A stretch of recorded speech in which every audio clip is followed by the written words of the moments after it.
नमस्कार दोस्तों। बिहार की राजनीति बहुत ही जबरदस्त मोड़ ले रही है। एक तरफ तो जहां चुनाव आयोग ने बिहार के अंदर एसआईआर प्रोग्राम चलाकर हलचल मचा रखी है, वहीं दूसरी तरफ दोस्तों कैग की एक रिपोर्ट बिहार में चुनाव से पहले सामने आ गई है।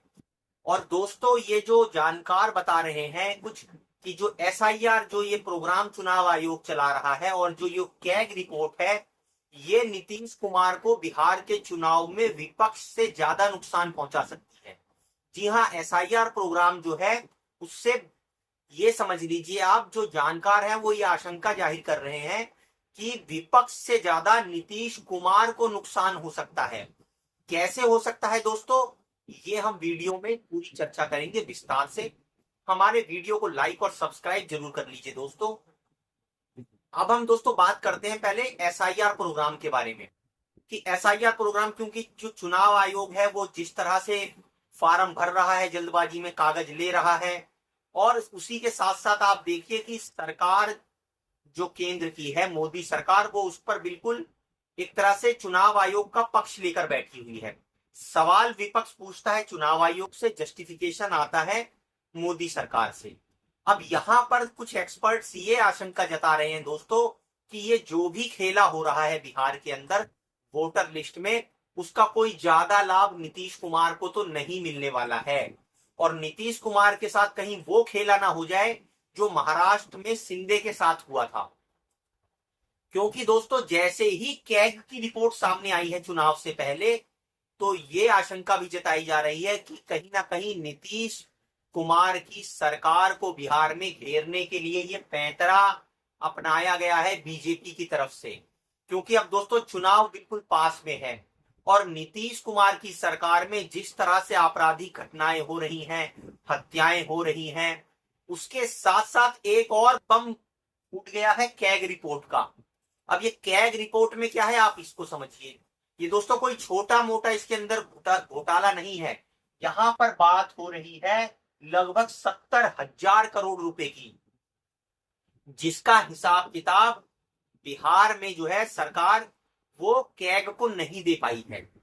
अब कैग ने बहुत खरी खोटी सुनाई बिहार की सरकार को और आड़े हाथों ले लिया है दोस्तों।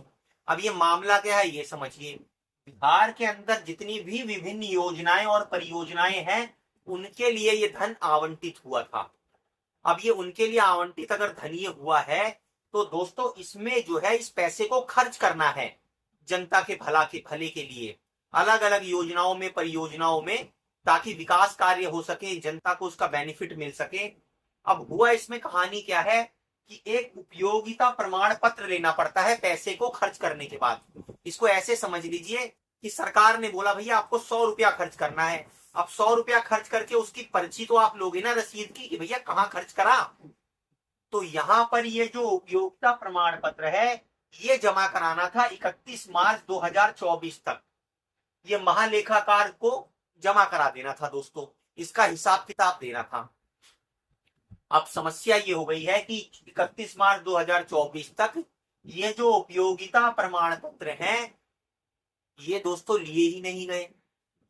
तो सवाल ये उठ गया कि 70,887.61 जो करोड़ रुपए के 49,649 बकाया उपयोगिता प्रमाण पत्र जो थे वो लिए ही नहीं गए, वो मिले ही नहीं। पैसा खर्च हो गया लेकिन ये उपयोगिता प्रमाण पत्र नहीं मिले, तो क्या से पता चलेगा कि पैसा खर्च हो गया? सवाल तो खड़ा होता है। अब यहां पर दोस्तों ये आप समझ लीजिए, ये इतनी बड़ी रकम है कि कांग्रेस और विपक्षी दल भी खूब मजे ले रहे हैं।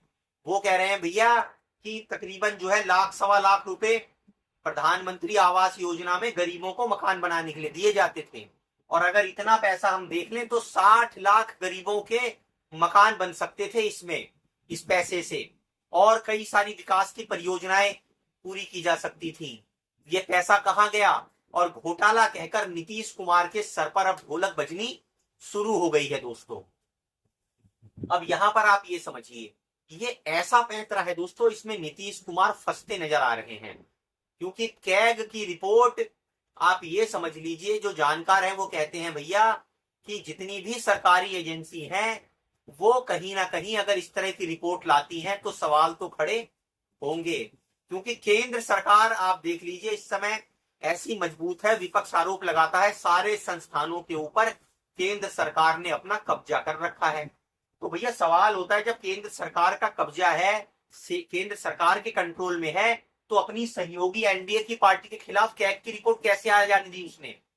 अगर कैग की रिपोर्ट उसने आने दी है तो इसका मतलब दाल में काला है। अभी और सबूत भी दोस्तों आपको मिलेंगे कि दाल में काला नहीं, दाल ही पूरी काली है। ये कैसे? क्योंकि कैग की रिपोर्ट को बिल्कुल चुनाव के पहले ही ले आने का क्या मकसद है, सवाल खड़ा होता है।